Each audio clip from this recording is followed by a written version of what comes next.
and I am a recovered alcoholic. Hi, Michael. Hello. I'm happy to say that it's been since September 20th of 1997 that I have found it necessary to put any alcohol into my system or any illicit chemicals into my system. And with God's grace, I have an opportunity to hopefully be of real service to you folks this evening and over the course of the next 4 sessions, in that I have an opportunity to help you hopefully gain some more clarity around 3 really critical concepts. The first concept is about alcoholism, what it is, understanding what it is, and getting an opportunity to diagnose yourself. Do you have this problem? What's wrong with you? And is what's wrong with you alcoholism? And how would you know? How do you determine that? The second concept is, what's the solution to that problem? If you realize you have the problem and you diagnose yourself as having the problem, what's the solution to the problem? And the third concept is, how do you bring that solution to light? How do you make that solution happen, which is about action? Well, those are the 3 things you're going to need for recovery. Quite frankly, those are the 3 things that anybody in the world needs to solve any problem in the world. What's the problem? What's the solution to the problem? And how do you bring the solution to light?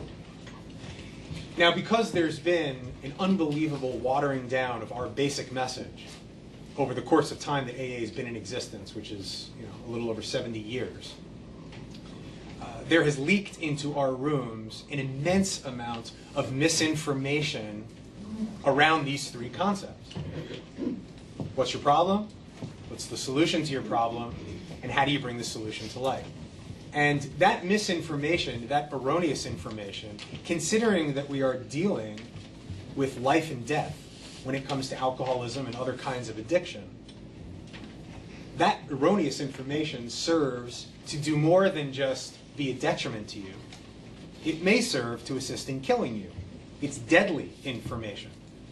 Therefore, it's pretty integral that we understand what the truth is. What are the facts? What is AA? What is not AA? And I want to be clear, when I say the facts, I'm not talking about Micheal Marks' opinion. I think that's probably the only time I'm going to speak about myself in the 3rd person, so please excuse me. We're not talking about my opinions. I'll offer you a few opinions over the course of these 4 sessions, and you can distinguish what you think of me and how much stock you'd like to put in my opinion, and do what you want with those opinions. But here's the thing about opinion in the 12-step rooms. They're opinions. Not only are they opinions, they're the opinions of drunks and addicts. I'm not suggesting drunks and addicts don't have decent opinions. I expect I have some decent opinions. I also think I have some crazy ones.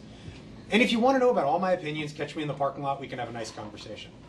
But what I can absolutely tell you is my opinions will not get you well. Nobody's opinions will get you well. And quite frankly, the opinions of drunks are easy to come by. You can go to bars for that, right? But the idea of the rooms is not for you to get people's opinions. With that said, you will find AA littered with people these days who will give you opinions and frame them as fact. And that is going to be very dangerous for someone who's early in recovery, right? So what we're going to concentrate on are the facts from the big book of Alcoholics Anonymous. That's our basic text. That's the textbook of AA. That's what we're here to talk about. Now, hypothetically, let me take you back to, let's say, for our purposes, 1947.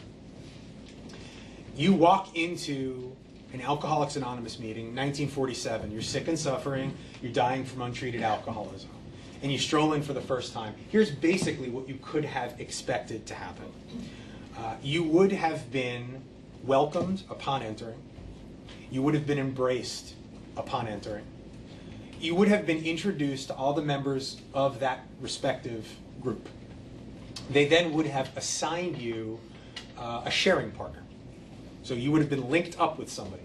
Sharing partner, by the way, means the exact same thing as sponsor. What they called a sharing partner then, we call a sponsor today. We didn't have the terminology back then, which, by the way, is why you won't find the word sponsor in the big book. Right? But this whole thing of searching out somebody didn't exist then. They would have linked you up with a sharing partner. You're with him, you're with her. That sharing partner would have sat you down and essentially would have told you the following. They would have told you, I am going to be your advocate over the course of 4 sessions that are going to take place over the course of 4 weeks, 1 hour per week, 1 hour and a half per week. What's going to happen tonight is we're going to go over the first 3 steps. So tonight you're going to find out what is wrong with you in step 1. You're going to find out what the solution is to what is wrong with you in step 2. And you're going to make an affirmative declaration in step 3. That based on your understanding of your problem and the solution to your problem, that you're ready to get to work. And then next week, assuming you come back, we're going to go over steps 4 and 5. We're going to talk about a searching and fearless moral inventory. And in the week between 2 and 3, meetings 2 and 3, you're going to do your 4th step, and you and I will sit down and we'll do your 5th step. Then when you come back for the 3rd week, we'll go over steps 6, 7, 8, and 9. In the days between sessions 3 and 4, you will do your 8-step list, and you will begin doing your 9-step amends. And when you come back for week 4, you're going to go over steps 10, 11, and 12, at which point you will be a recovered alcoholic. You'll learn how to maintenance and grow what you've been given by the program of recovery, which is recovery. And then you will become a sharing partner for others. And then, of course, at that point, you, the sick and suffering alcoholic, either had an opportunity to stay for that meeting and begin that process, or run like hell, depending on where you were at and what you wanted to do. That is unequivocally what was going on for the first quarter century of Alcoholics Anonymous. For the first 20 to 25 years, that's how this message was carried. That is how this message was developed and put together by our pioneers and by our co-founders, which is another way of saying that's how it was meant to be done. Not how it has to be done, but how it was meant to be done. Now, cut to 2010. You're a sick and suffering alcoholic, you're dying from untreated alcoholism, you wander into an AA meeting for your first time. You may or may not be welcomed, depending on the meeting. They may or may not realize you're a new person. They may have a greeter, they may not. There may be no one looking out for such a thing. There's a very decent chance that you'll wander into the back of the room, find a chair, sit down, and have no idea what the hell is going on.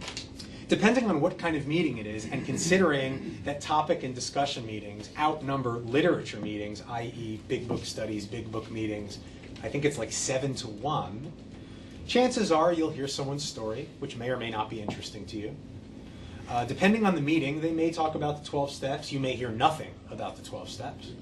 Depending on the meeting, they may talk about sponsorship. They may not talk about sponsorship. If they do talk about sponsorship, you may then start the process of wandering around looking for a sponsor. And who knows how long that'll take. When you eventually find that sponsor, it is very possible that that sponsor will tell you that these steps, which you need to save your life, are going to take you upwards of a year or more to work, during which time there's a very good chance that you will relapse or die. I'm not suggesting that's what's going on in every meeting. I'm definitely suggesting that's what's going on in most of them these days. So over the course of those first 25 years, we maintained an astonishing recovery rate in Alcoholics Anonymous. In the last 25 years, we've gone into the dumper in terms of our recovery rates. It's amazing if we can pull off a 5% recovery rate in a given year these days in Alcoholics Anonymous. We're killing more people than we're saving. It's troubling. It's really troubling. So the idea of a back to basics meeting is to get back to the basics of what this program is, so you can understand what it is and what it isn't, so you can engage in the process of getting well. Now, for those of you who have big books and want to follow along, if you take a look at the forward to the first edition, which is Roman numeral 13, if you're in a 4th edition. In the forward to the first edition, you'll notice that the first word is we. We. It's a we program. Not an I program. It's a we program. Right? I can't get well. I can't get sober. But we can. We of Alcoholics Anonymous are more than 100 men and women who have what? Recovered. Not are recovering, who have recovered, which we're going to address again in a moment or two, from a seemingly hopeless state of mind and body. right? So the state of mind and body, the hopeless state of mind and body of the alcoholic, which we'll learn more about, was seemingly hopeless, which means it wasn't hopeless. It's never been hopeless, but it was seemingly hopeless. So up until this program got started and this book got written, as far as they knew, people like us were doomed. Seemingly hopeless state of mind and body. Now listen closely to this. To show other alcoholics precisely how we have recovered is the main purpose of this book. So this book, our basic text in Alcoholics Anonymous, the main purpose, the reason they wrote the book, is to explain to you, the person just coming in, potentially in 2010, precisely how they have recovered. And they're not using that word lightly. Precisely. Not almost how we've recovered. We're not going to give you a vague idea of how we recovered and then you sort of work your own program. You can do that if you wish to, but the idea of writing the book was that after hundreds and thousands of years of there being no solution for people like us, they found one. They found one. They knew that what they had was unbelievably valuable. They realized that when worked the way it's laid out in our text, it worked every time if you worked it, and they wanted to preserve that. And they realized, wow, if we don't put this down on paper, you know, sooner or later when they say we, there was about 100 of them at that time who conspired in writing the book. When we're all dead, you know, 100, 200 years down the road, this thing could get really watered down. I mean, they could really lose sight of what this amazing message is, so let's put it down on paper. And let's face it, we've butchered it anyway. God knows what would have happened if they hadn't put it down on paper. But that is why they put it down on paper, so that we would understand exactly how they did it, so that we could do it exactly the same way and get it right. Now, for this message to get out, we created this fellowship. We created this fellowship. We organized. And we needed to organize. I mean, if we hadn't organized, it would still be 5 guys smoking cigars in Akron, right? So we needed to do this for the message to spread. Unfortunately, generally with organization, often comes a watering down of quality. Now, if you've ever played the game telephone, I'm guessing we've all played the game telephone, right? If we were going to actually play a game of telephone, right, and I whispered a secret to Rick, and it made its way, snaked its way all around the room, and came all the way back to Dave, and then Dave stood up and said the secret out loud, what will have happened to the secret? It's the nature of the game. It would be a different secret, right? It may be a little bit different. It may be remarkably different, but it will change. And what's amazing about that is that'll happen in one room in 5 minutes with whatever's in here, 25 people, right? So ask yourself, what's happened over the course of 75 years, hundreds of thousands of AA rooms, millions of alcoholics, many of which who, let's face it, like to hear the sound of their own voice. A lot of information has come into the rooms that is markedly different from what's in the big book. And what's in the big book are not a bunch of random facts. They're the directions on how to save your life. So information that is directly opposed to what is in there potentially will kill you, which is why it needs to be paid attention to. And that's the point of a meeting like this. That's the point of getting back to the main message. So, put the plug in the jug. Think through the drink. If you don't drink today, you're a winner. This is a selfish program. Just don't drink and go to meetings. Take what you want and leave the rest. We will always be recovering. There are no musts in the big book. This program will rub off on you. No. None of those things are true. None of those things actually come from our history or from our text. Those are things that at some point on some random day in some random AA room, someone randomly said, someone else liked the sound of it, they started saying it, said it to their sponsee, and now, 20 years later, a newcomer walks into the rooms and an old timer, with their shiny coin, walks up to that newcomer and says, all you have to do is not pick up a drink and go to meetings. Get back here every day, take the cotton out of your ears, put it in your mouth, listen every day, 90 and 90, and you're going to be okay. That's not true. That's not true. If that person that's being spoken to is an actual alcoholic, that message will not only not get them well, it will probably kill them. Okay, so a distinction that's really important, and I'm not suggesting anybody doesn't know this, but if you don't, you need to. If there's one person who doesn't know this, in Alcoholics Anonymous, there are two legs to what hold up what we call Alcoholics Anonymous. Right? There's a fellowship and there's a program. Fellowship and there's a program. They're not the same thing. They inform each other, they work together, but they're not the same thing. Okay? The fellowship, the meetings we go to, is fellowship.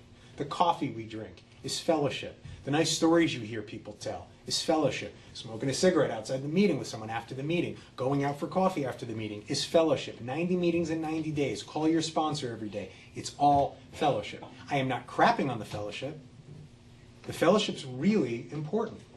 But the fellowship has one main purpose, and that is of support. The fellowship supports us. What does it support us in doing? The big book of Alcoholics Anonymous tells us that if you got this thing, this illness we call alcoholism, your only shot at getting better, really, is what the book describes as a complete psychic change. You will not have a complete psychic change in the fellowship of Alcoholics Anonymous. Why is that? Because the fellowship of Alcoholics Anonymous was not designed to produce a complete psychic change in an alcoholic. The fellowship of Alcoholics Anonymous was designed as a place for the alcoholic to come and receive love and support while they have a complete psychic change. But that psychic change happens in the program. The program is the first 164 pages of the book called Alcoholics Anonymous, which is our basic text. And like any textbook, it's meant to be gone through with a teacher. We happen to call our teachers sponsors. That's the deal. It's really important that you understand that. So tonight, we're going to go over the first three steps, steps 1, 2, and 3, which are often called our preparation steps, in that they are the preparation for the program of action. So if you take the 12 steps, 1, 2, and 3 prepare us for the work. The work itself, the actual recovery, is steps 4 through 9. And then steps 10, 11, and 12 are the maintenance and growth work. That's how we maintain and grow what we get from 4 through 9, which is recovery. Okay, so 1, 2, and 3 are all about preparation. We're not really going to do any changing in 1, 2, and 3. We're preparing to change. So step 1, we admitted we were powerless over alcohol, that our lives had become unmanageable. I should also mention there is a principle, not from the big book. This is actually more archaic. This actually comes more through the vocal tradition of Alcoholics Anonymous. But there are principles associated with every one of the steps. There are 12 principles that co-align with the 12 steps. So the principle of step 1 is truth. It's truth. Right? So we're really going to see the truth in step 1 because it's about the jump from denial to awareness. Step 1 is all about accepting what our problem is. We admitted we were powerless over alcohol, that our lives had become unmanageable. In the chapter called The Doctor's Opinion, which is the first chapter in the book, it's the chapter before chapter 1, the chapter that's got the Roman numerals and the little lettering. Okay? If you would turn to the first page of that chapter, which is Roman numeral 25, XXV, the first letter from Dr. William Duncan Silkworth. And so the chapter is comprised mainly of 2 letters written by Dr. Silkworth, who was Bill W.'s doctor at Towns Hospital.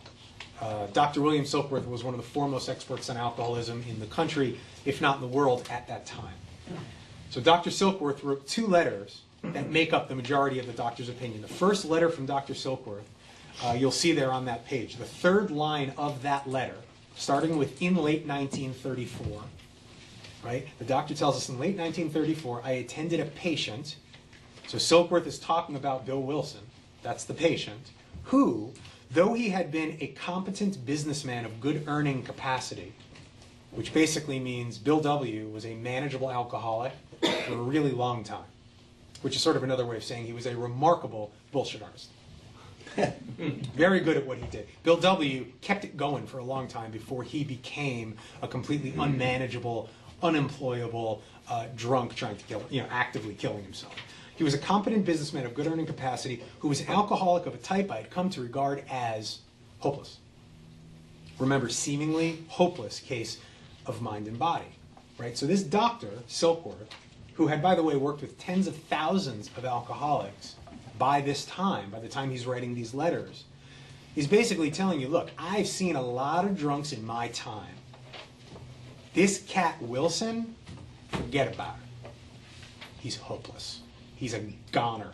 That's what he's telling you, okay? In the course of his third treatment, Bill Wilson's, the third treatment at Towns Hospital for alcoholism was electroshock therapy. Right? So in the course of his third treatment, he's on his third go-round now, and they're attaching electrodes to his head. He acquired certain ideas concerning a possible means of recovery. Those ideas come to Bill through a guy named Ebby Thatcher. So Bill gets these ideas about recovery from a man named Ebby Thatcher, who we'll talk about in step 2. Ebby got these ideas from the Oxford group, which is the Christian group that predates Alcoholics Anonymous. The 12 steps of AA come from the 6 concepts of the Oxford group. So Dr. Silkworth is telling us this guy, Bill Wilson, gets these ideas concerning a possible means of recovery. As part of his rehabilitation, as part of his getting better, he commenced to present those ideas, that they must do likewise with still others, that these people he's helping have to help other people. This has become the basis, the foundation, of a rapidly growing fellowship, which is still rapidly growing. It's the same fellowship we're a part of. Over 100 of these men and their families appear to have recovered. They seem to have gotten better. Right? Notice the word being used here is recovered, not recovering. This is really important. The idea that we in AA are always recovering alcoholics is wrong. Dead wrong. Incorrect. If you want to test that out for yourself, you can actually look at the title page of the book you are holding, which tells you that the big book is the story of how over 100 men and women have recovered from alcoholism, not are recovering. It actually says 15 different times, and I'm not going to start page quoting now, but you'll have to trust me. It says 15 different times in the first 164 pages of the big book, which are our program, that we do recover from a hopeless state of mind and body. The word recovering shows up in the big book exactly twice. Both times speaks to a temporary condition. So when the alcoholic starts making their amends in 9 and moves into the maintenance and growth steps in 10, 11, and 12, that is the point at which they become a recovered alcoholic. That's not up for debate. That's not Michael's opinion. That's a fact. It's a fact because it's in our literature. So remember, when you're in the rooms of AA and you get information from someone that you're not sure about, ask them. I would at least empower you to ask them, where does what you just said show up in our literature? If they say that they don't know or they don't have an answer for you, you're getting the opinion of an addict. If you want the opinions of addicts or alcoholics, you're more than welcome to them. History shows you're not going to build a genuine recovery on them, so be cautious. If you look at page 28, Roman numeral 28, XXVIII, the first full paragraph on that page. First full paragraph, which is at the end of the first letter from the doctor. Right? So this is part of the doctor's opinion. There's a couple of parts that are in fact written by Bill in the first 100. So after that first letter, it says, we believe, and so suggested a few years ago, I'm sorry, actually, this is actually written by Dr. Silkworth. We believe and so suggested a few years ago that the action of alcohol on these chronic alcoholics is a manifestation of an allergy. An allergy, it's an important word. That the phenomenon of craving is limited to this class and never occurs in the average temperate drinker. Okay, so a couple of things here. One, we've just found out we have an allergy to alcohol, which basically means we have as alcoholics have a physical reaction to alcohol that is not normal. The way alcohol affects our bodies is not how alcohol is supposed to affect someone's body. The manifestation of our allergy to alcohol is such that once the alcoholic has a drink, they have no ability to determine how many drinks will follow that first one. Yes, sir? Does that allergy theory still hold up with science today? The question of whether or not it functions a little bit different than other allergies is a question with genuine utility, in that the people writing this book were not doctors. And yes, science has shown that perhaps illness is a more spot-on term than allergy. With that said, ultimately the definition of an allergy is an abnormal reaction to something. There is no question that the reaction alcoholics have to alcohol is abnormal. And actually, using that as a jumping off point, I appreciate the question. Let's take something else and use it as a comparison point, something else that people are allergic to. And in terms of allergies, obviously some manifestations of allergies are simply irritating, right? And some are deadly. So let's pick one that can actually kill somebody, because certainly the allergy to alcohol or illness or whatever we're calling it can absolutely kill us, is deadly for us. So let's take peanuts. Is anybody actually allergic to peanuts here? Okay. The manifestation of an allergy to peanuts is throat constriction, which can absolutely kill you. Right? So somebody who's allergic to peanuts eats peanuts and probably is going to be rushed to the hospital and may in fact not survive. Now here's what's interesting about that. There are many people that develop an allergy to peanuts over time, right? So let's take a 19-year-old who has spent a lifetime eating peanuts and then all of a sudden develops this allergy. So one day they pick up a handful of peanuts, toss them back, and their throat closes up to the size of a pinhole, and the ambulance is called and they rush to the hospital. They live, right? And they say to the doctor, once they're conscious again, wow, doc, that was awful. I mean, that was really unpleasant. That whole getting rushed to the hospital thing and almost dying, I don't want to do that anymore. Any medical advice as to how I could avoid, ending back up here? And the doctor says, yeah, don't eat peanuts, right? And then here's what's remarkable. He doesn't eat them again, ever, no matter how much he liked them. I mean, it's possible he was eating them every morning, 3 times a day, never eats them again, never, right? This is why we don't currently have a Peanuts Anonymous, right? It's also currently why there's no Peanuts Anonymous being planned. Because someone who's allergic to peanuts has only a physical allergy, and this is probably the distinction, is that we have more than a physical allergy. Our allergy is one component of 2, right? But the person who has peanuts has only a physical allergy, who's allergic to peanuts. So when they come to the conclusion that when putting peanuts into their body, they really don't like what happens, they're able to come to the same conclusion, oh, I just won't do it anymore. Because when I eat peanuts, bad stuff seems to happen. So if I don't eat peanuts, probably that bad stuff won't happen anymore. I won't eat peanuts anymore. Now the alcoholic has that same conversation with themselves, most of us, multiple times. Right? So we don't necessarily end up in the hospital on the back end of throat closure. Maybe we end up on the linoleum with our head next to the toilet after a 3-day binge. But oftentimes the conversation is the same. Wow, that was bad. That was terrible. We've missed 3 days of work. The wife is gone again. We bounced a couple checks. It's bad stuff.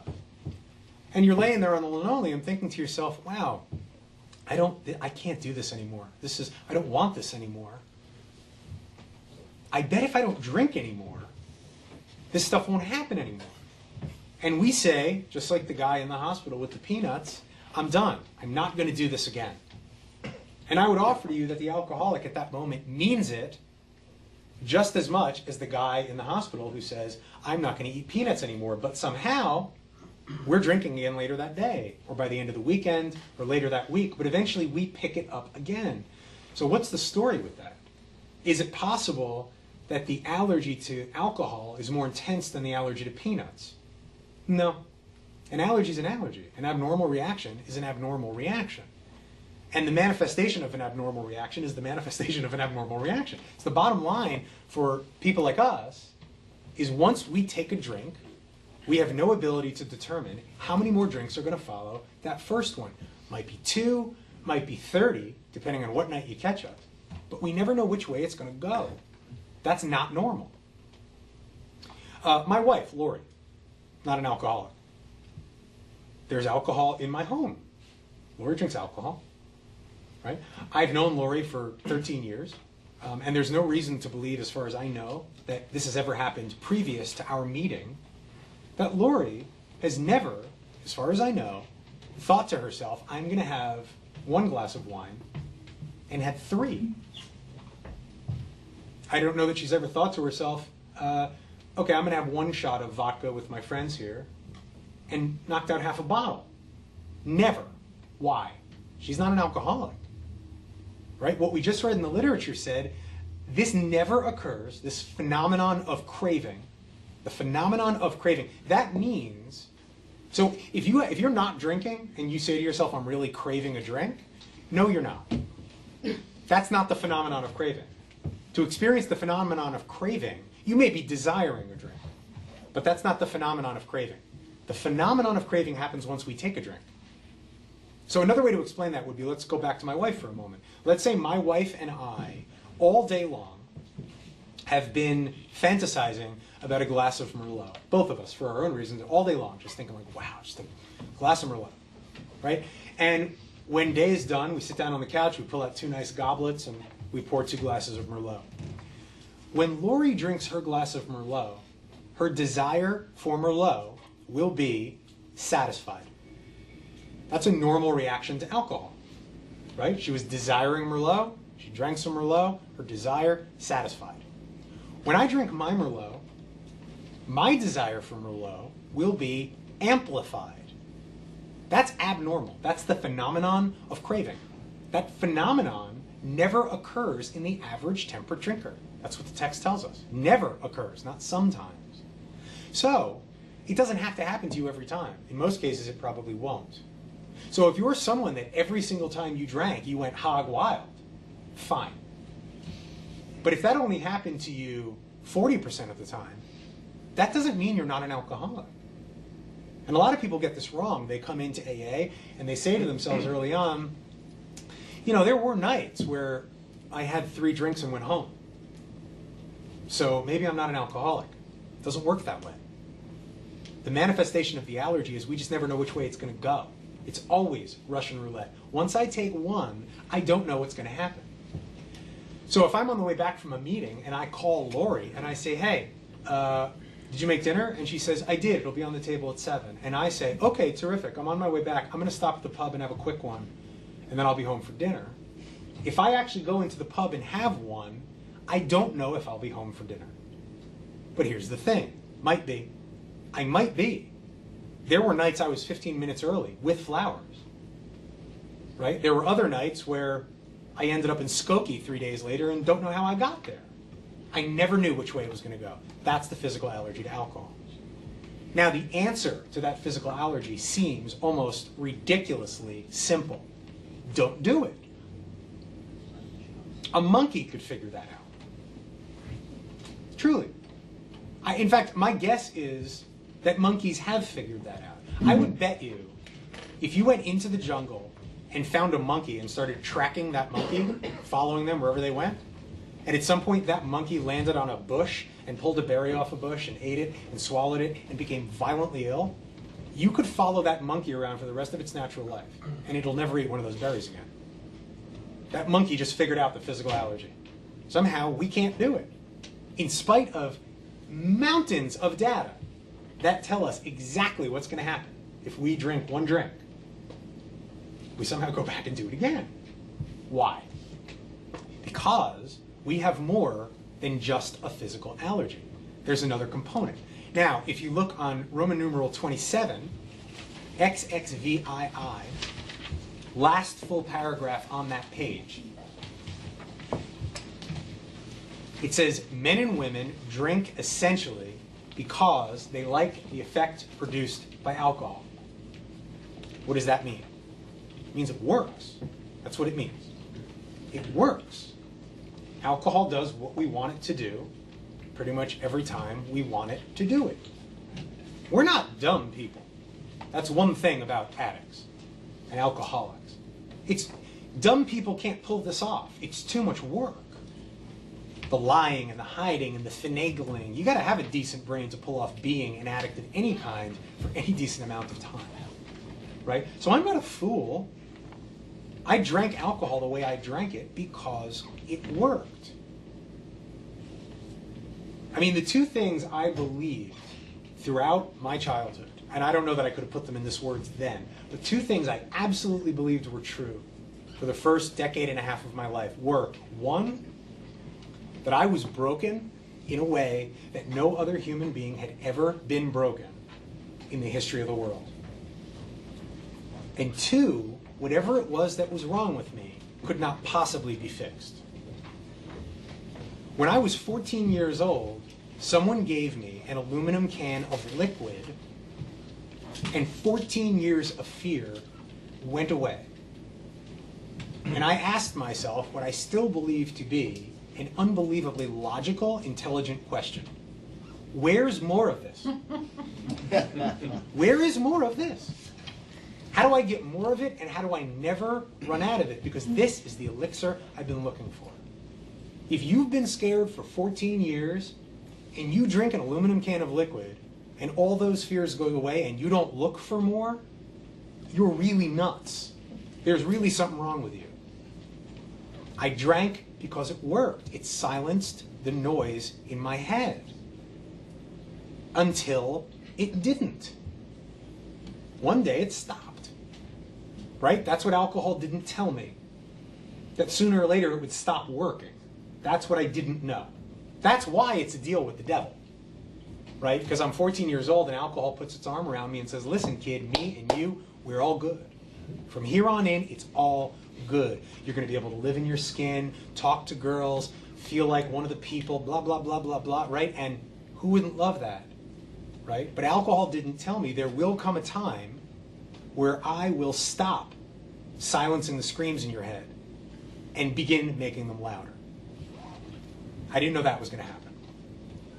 So men and women drink, essentially, coming back to the text, because they like the effect produced by alcohol. The sensation is so elusive, sneaky, that while they admit it is injurious, obviously this is hurting me, obviously, right? They cannot, after a time, differentiate the true from the false. I don't know what's fact and what's fiction anymore. It's the life of the addict. I can't see the truth anymore. To them, their alcoholic life seems the only normal one. I didn't know another way to live. I didn't know you people were doing this. You know, it's not like when I was 8, my parents, or 3, you know, my parents sat me down and said, okay, listen, there's 2 ways you can go here. You can go this way, which will lead you to happy, joyous, and free. Or you can go this way, which will lead you to restless, irritable, discontent, hating yourself every single day, deep, deep amounts of self-loathing, and constant sabotage. And I said, oh, let's do that one. My parents passed on to me what they had. I mean, it's a family disease, addiction. Passes its way down through generations. It's not like my parents had good information in the attic and said, let's just fuck him up for fun. That's not what happened. Right? So my alcoholic life seems the only normal one. It's the only one I knew until I got to you people. Now here's the key to this paragraph. They are restless, irritable, and discontent unless they can again experience the sense of ease and comfort which comes at once by taking a few drinks. Restless, irritable, and discontent. The first time I read those 3 words in our basic text, I was convinced someone had been following me around. I had never seen me summed up so effectively as restless, irritable, and discontent. This is what we call the mental obsession.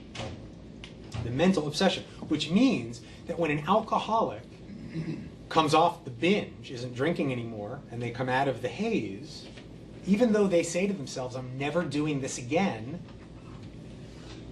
this disease demands that they will eventually, probably quickly, become restless, irritable, and discontent, which is another way of saying can't live comfortably in their own skin. And that will become more painful and more painful until eventually their ability to live in their own skin will become so compromised that they will reach for the only thing they know of, which will quell the pain, which is a drink. They will take that drink, trigger the physical allergy again, and off to the races they go. Right? So this thing we call alcoholism is physical allergy giving way to mental obsession, giving way to physical allergy, giving way to mental obsession. Right? Did you ever see, the recycling arrows that they have on the big plastic garbage cans? Think of that. It's a cycle we can't break. We're trapped. We're just going round in circles. It was 2 on 1 from the beginning.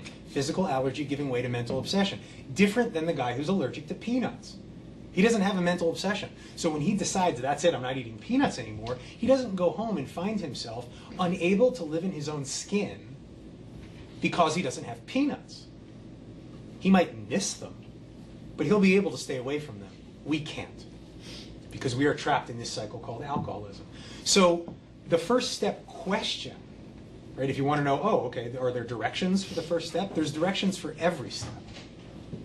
Okay, here's the directions for the first step. Look at page 30, and we're now looking, this is regular, not Roman numeral, page 30.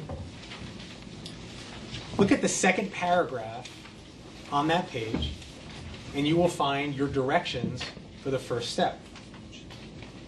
We learned, this is what we learned, that we had to fully concede to our innermost selves. We really had to grasp this on a very real and deep level, that we were alcoholics. Because now you have what you need, care of Dr. Silkworth, to diagnose yourself. Right? Alcoholism isn't about how much you drink or how often you drink. There are people who drink 2/5 a day who are not alcoholics. There are people who drink twice a month who are alcoholics. Do you have the physical allergy? Have you had the experience ever of your booze getting away from you?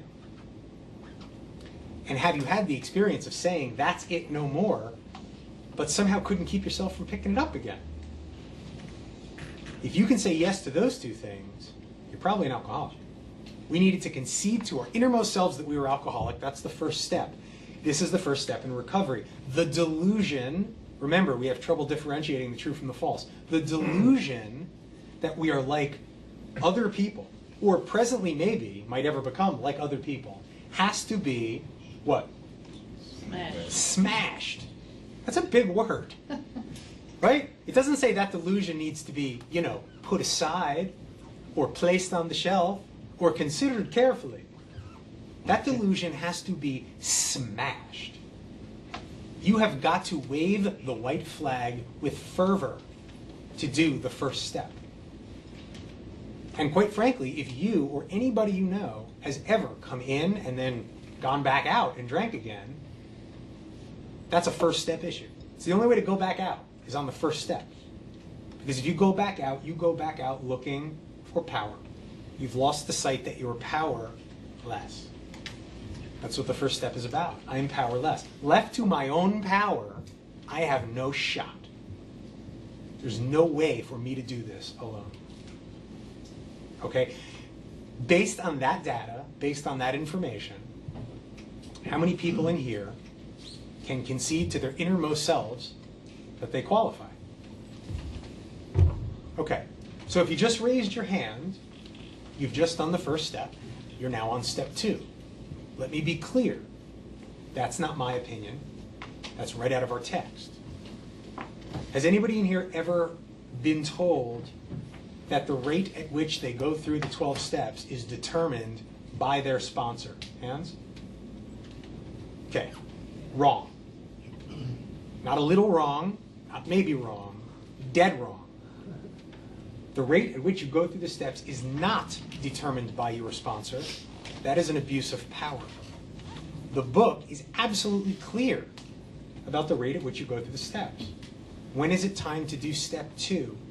We just found out after you finish step 1. I know it's time to do a 5th step with a sponsee when they finish the 4th step. I hear people all the time, Yeah, I've been around a year and a half. Oh, you got a sponsor? Mm-hmm. You do step work? Yeah, I'm on step 2. Oh, why are you not past step 2? I don't know. My sponsor said I'm not ready for step 3. Oh, you're not ready. What do you mean? What does that mean? What are you not ready for? I don't know. That's what they told me. Did you ask for any further information? No. I mean, it's my sponsor. He'll let me know, right? Wow. That guy's got an excellent chance of dying. Excellent. And if that sponsor wants to tell themselves they have nothing to do with that, that's their business. But we do have a responsibility to carry the message, not our message. That's why I'm not here to carry you my message. Why? Because my message will kill you. My message nearly killed me. I'm sure it will kill you. And we have a basic text with a message that, when worked, works. So you don't have to be on step 2. That's your business. But it doesn't change the fact that you are. Okay, you've done the first step. So now we know what our problem is. Right? Our problem is not alcohol. Alcohol is a manifestation of our problem. Your problem is not you. You may hear that in meetings sometimes. My problem is me. No, your problem is not you. Your problem is lack of power. That's our problem. That's our dilemma. That's right out of the book. Lack of power. If you're powerless, then you don't have the power you need. So you need to seek that power. Lack of power, that's our dilemma. The second step, and this is the second concept I spoke about before, the second step is now going to explain to us what the solution to that problem is. Does everyone notice we didn't do any work on step 1? Yes? Yeah. That it was just an acknowledgement, an acceptance. Why? Because step 1 doesn't get worked. You don't work step 1. You don't work step 2. 1 and 2 are information gathering steps only. Okay? So all step 1 is physical allergy. Yeah, that's me. Mental obsession. Yep. So you're an alcoholic? Yes, I am. Good. Step 2. That's it. Have we complicated the hell out of this program? Yes, we have. Yes? Talk about unmanageability. Talk about I love a directive. I'm always good for a directive. Talk about unmanageability. Okay, I'll talk about unmanageability. I think the key piece about unmanageability would be, now that you bring that up, I distinctly remember sitting down with my sponsor to talk about the first step and saying to him, isn't the idea of powerless and the idea of unmanageability 2 separate concepts? I came to believe that I'm powerless, came to believe that I'm unmanageable. Couldn't that be like steps 1 and 2? And I mean, part of that is I always kind of knew how we could make the program better, which is my own ego. But I asked him the question, and what he explained to me was, if you look at step 1, you'll notice that there's a piece of punctuation in step 1 that doesn't show up anywhere else in the steps, right? Step 1 reads, we admitted we were powerless over alcohol, hyphen, there's a dash, that our lives have become unmanageable. And he said that hyphen is there to let you know that while these are 2 separate statements, there is something that connects the statement, right? And what I realized at that point was the statements individually were no problem for me. I absolutely knew I was powerless over alcohol. I mean, I couldn't stop. I absolutely knew my life was unmanageable. It was once offered to me that a good definition for unmanageable is, are there many things in your life that you want to happen that keep not happening? And are there many things in your life that you don't want to happen that keep happening? That was my life in a nutshell. So I knew I was powerless, I knew I was unmanageable. What was difficult for me to wrap my brain around is that my unmanageability came as a direct result of my powerlessness. Came as a direct result of my powerlessness over alcohol. It didn't really seem possible because, I mean, while my behavior was pretty lousy when I was drinking, my behavior was pretty lousy when I wasn't drinking. So how could it all be about the alcohol? What I didn't understand, what you now understand, is that I was the victim of this physical allergy, mental obsession cycle all the time, whether I had alcohol in my system or not. Does that answer that question? So in step 2, we asked the question, what's the solution to the problem? I would ask that you turn to page 12 This is, again, not Roman numeral, regular page 12. And you're going to be in the chapter called Bill's Story, which is chapter 1 in the book. It's the chapter after the first chapter. To get you up to speed, because on page 12 we're about halfway through Bill's story. The reason Bill's story comes after the doctor's opinion is because in the doctor's opinion they've explained to us what alcoholism is. Now they're saying, now that you understand what the illness is, now we're going to give you the story of someone who's actually got the illness. Let's take a look at how it shows up in a human being. That human being, of course, is Bill Wilson. So Bill's story is just that. It's Bill's story. The first half of Bill's story, which we've just sort of jumped over, tells the story of Bill's manageability, his march toward drinking for oblivion. And it was a fairly long march. Right? So Bill was manageable for a fairly long time until, like the rest of us, one day he wasn't.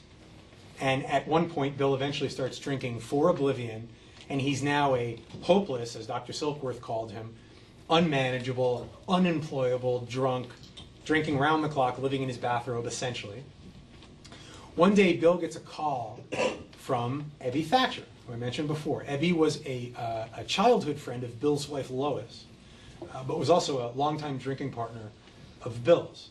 And Ebby calls up, and he's been in the Oxford group, and he tells Bill, listen, I've stopped drinking. I'd like to come over and talk to you. And Bill basically thinks, yeah, right, you've stopped drinking. I've heard that before. You know, and figures, come on over, I could use some company. I mean, I got a half a bottle and I'm all by myself. And Ebby does that. And upon opening the door, Bill can see that something in Ebby has fundamentally shifted. He can see, the book says he was fresh-skinned and glowing. There was something in Ebby's deportment that told Bill, this guy seems to have found something. This is not just he's not drinking. And Ebby comes in, and Ebby and Bill are sitting at the kitchen table, and you know, Bill offers Ebby a drink, and Ebby refuses, and Bill's drinking. And Ebby starts explaining to Bill the hope he's found, and how he stopped drinking, and what he's doing in this group. And Bill, for the most part, likes what he's hearing and is feeling hopeful, until Ebby says something that essentially kicks Bill out of the conversation. If you look at page 12, first full paragraph. Despite the living example of my friend, Ebby is a living example. I, hopefully, am a living example in that I was once a miserable drunk, and I stand before you not a miserable drunk.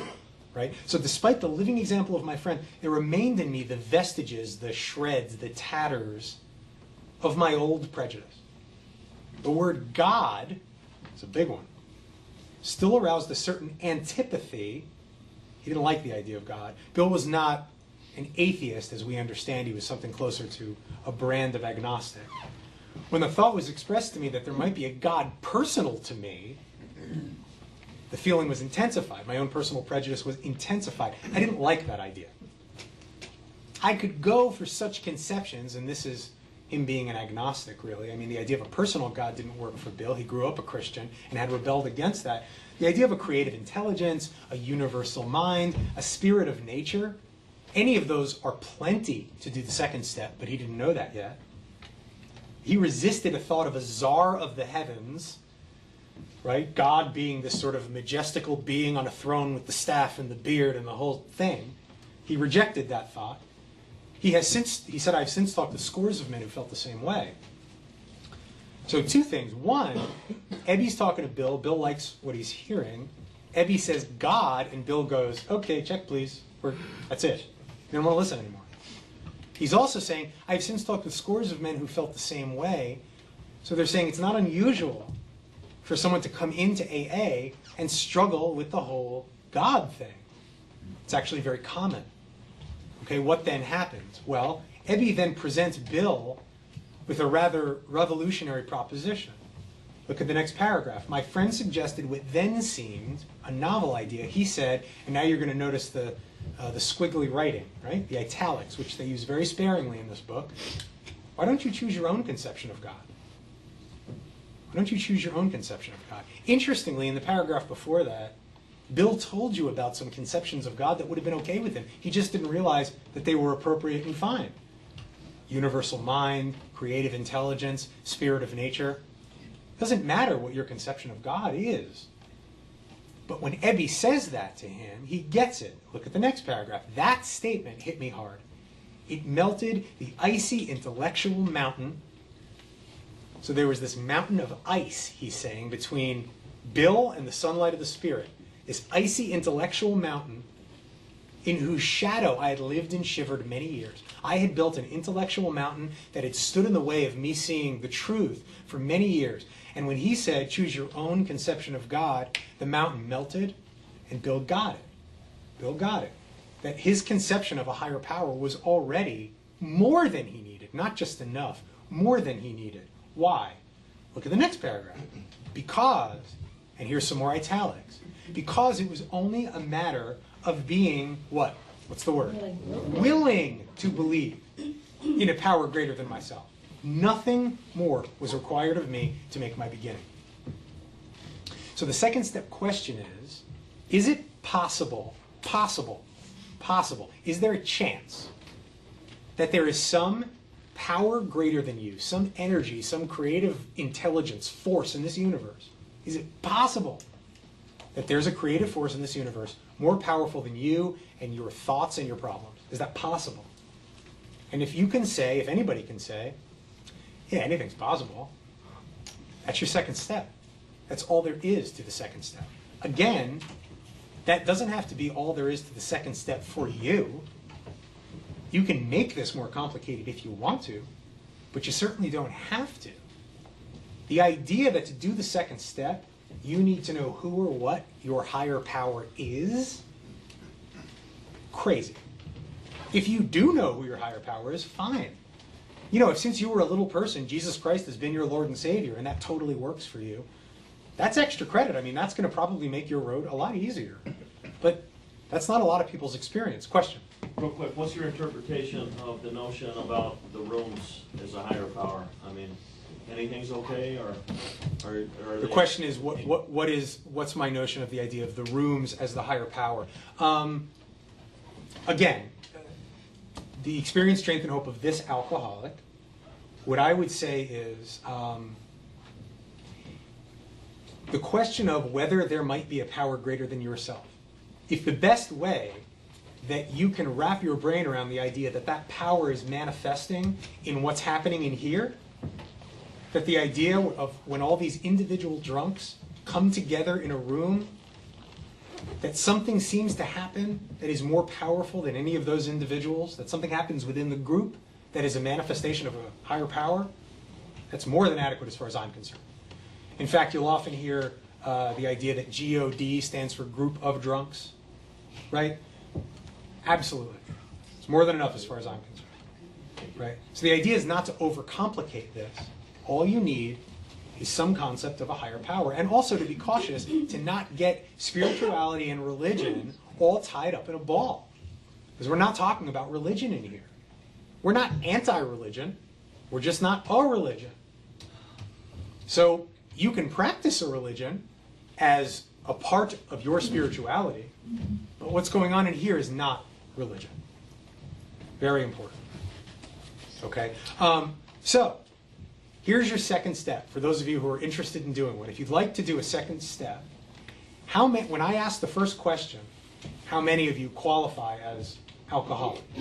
Okay? Of those people that put your hand up, how many of you can say that you either believe that there is a higher power or are willing to believe that there is a higher power?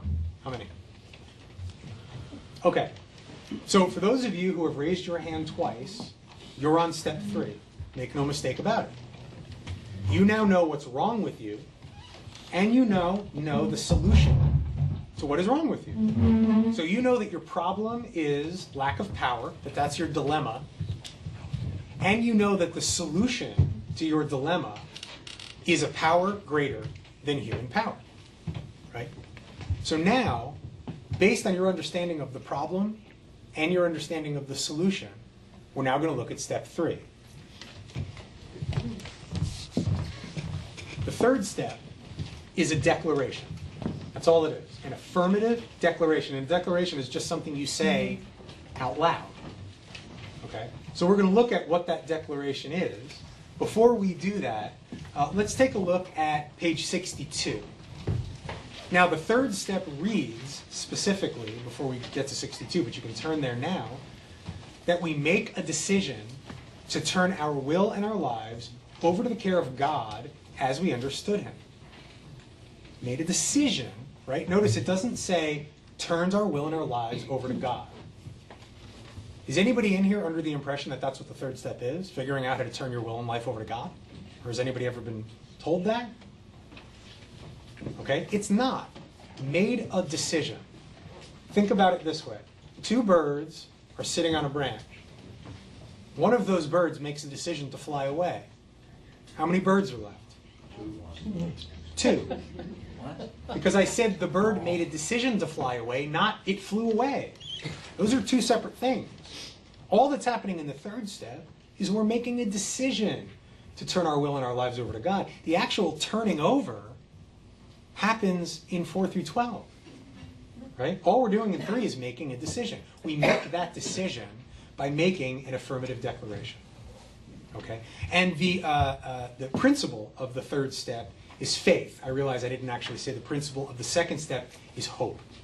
So 1 is truth, 2 is hope, 3 is faith. So if you look on page 62, there's just something I quickly want to call your attention to. In the first full paragraph on 62, notice it says selfishness, self-centeredness. That we think is the root of our troubles. Right? So we know from the first step that our problem is lack of power. That's our dilemma. Now we find out in the third step what the root of that dilemma is. It's selfishness. How many people in here have sat in a 12-step room and heard that this is a selfish program? A lot of us. It's sort of remarkable, isn't it? You talk about disparate information, right? The idea that you would tell a newcomer the root of your problem is selfishness. Selfishness is killing you. If you don't get rid of selfishness, selfishness will kill you. So the way we're going to get rid of this selfishness that can kill you is with this selfish program. That's madness. But you'll hear it every day in the rooms. This is a selfless program. I could sit here for a long time and quote you chapter and verse where this book again and again and again and again and again and again tells us that this is a selfless program. For the moment, 62 is what I'm giving you. This is a selfish program. To solve a selfish problem, you're going to need a selfless solution. Okay? Now we're going to look at this third step declaration that we're going to say. And you will find that on page 63, the corresponding page there, in the second paragraph, second line of that paragraph. And it's going to say, I offer myself to thee, right? God, I offer myself to thee to build with me and to do with me as thou wilt. Relieve me of the bondage of self, that I may better do thy will. Take away my difficulties, that victory over them may bear witness to those I would help of thy power, thy love, and thy way of life. May I do thy will always. That's the third step prayer. Now, third step declaration. It's often called the third step prayer. The fact that it doesn't end in amen is actually one of the distinctions that tell us that technically it's the third step declaration. More importantly, if you heard that declaration now for the first time and either thought to yourself, wow, I don't know what that means, or, gosh, there's a lot of thys and thous in that paragraph for my taste. One, we don't want to get caught up in the language. So if you want to cross out the thys and the those and turn them into yous and yours, it's perfectly appropriate. Two, to do the third step, we're all, or those of us who care to, are going to say the third step declaration aloud together. Before we do it, let's make sure we understand what it means. So here's the breakdown I would offer you. God, I offer myself to thee. God, I'm giving myself to you. I don't pretend to know what I'm giving you because I don't know who the hell I am.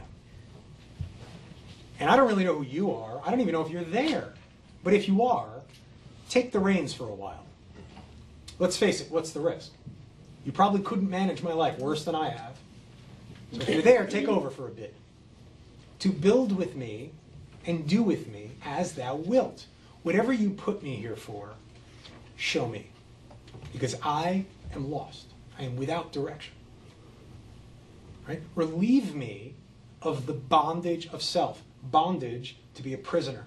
I am a prisoner of myself. I'm a prisoner of my own mind. When I run the show, it's a train wreck, but somehow I can't stop running the show. Relieve me of the bondage of self, of that bondage of self, so I can better do your will. So I can let you do what I'm asking you to do, which is get in the game. Right? Remove my difficulties, not so I can be happy-go-lucky. Take away my difficulties, that victory over them, so as my difficulties become less difficult, that I may bear witness to see those I would help, so I can see where help is needed, right? And then be of help with your power, your love, and your way of life, rather than being of help my way, where I always have some kind of motive, right? Very, very, very powerful declaration. May I do thy will always. Right? So this is the beginning of the process of turning it over, is saying this declaration. So let's start with that. Third step declaration. For those of you, anyone can participate who cares to, but especially for those of you who raised your hand for 1 and 2. Here's your third step. Third step declaration. God, I offer myself to thee, to build with me and to do with me as thou wilt. Relieve me of the bondage of self, that I may better do thy will. Take away my difficulties, that victory over them may bear witness to those I would help. Thy power, thy love, and thy way of life, may I do thy will always. Now, the third step homework, if you will, is starting tomorrow morning, third step declaration, every morning. God bless you. That's the beginning of the work. Third step declaration every morning upon awakening. Shouldn't take you more than about 15 seconds. And as my sponsor told me, and I will share with you, any morning that you can get up and go out and justify starting your day without finding 15 seconds for your recovery, you might want to go back and take a look at the first step. It's not about judgment. It's not about you being bad or wrong. But this is your first major commitment in the work. Further, all people who raised their hand for the first 2 questions and said the third step declaration and are willing to say it on a morningly basis, you're now ready for the fourth step. And when you come back next week, we're going to start talking about the fourth step, which is really where the real work begins. Before we close out step 1, 2, and 3, I want to share a bit of personal experience with you, something that actually occurred for me with my first sponsor. I'm from New York City. I moved here to this area in 2003. And my first sponsor's name was Tom. And Tom and I sat down, and we did the first 3 steps together. And after I said the third step declaration, and he told me tomorrow morning start saying it every morning, he said, I also want to give you a directive, another piece of homework, if you're willing to say yes to it. Because again, this was his own idea. He said, but if you're willing to take the directive, you'll notice that the third step declaration talks about helping other people. He said, so starting tomorrow, I want you to start helping other people. And I'm going to tell you exactly what I want you to do. And I said, all right, what do you want me to do? And he said, starting tomorrow morning, and this is New York City, so no one really owns cars unless you're filthy rich. We all take buses and subways. He said, starting tomorrow morning, when you leave your apartment, throughout the day, anytime you see an elderly person who you think might need your help, I want you to approach them and gently say, excuse me, can I be of service to you? He said, don't accost them with service. They may not want your help, right? He said, but if you see a little old lady trying to get across the street with a cane, trying to open a door, whatever, he said, I want you to go up, gently say, excuse me, can I be of service to you? He said, will you do that?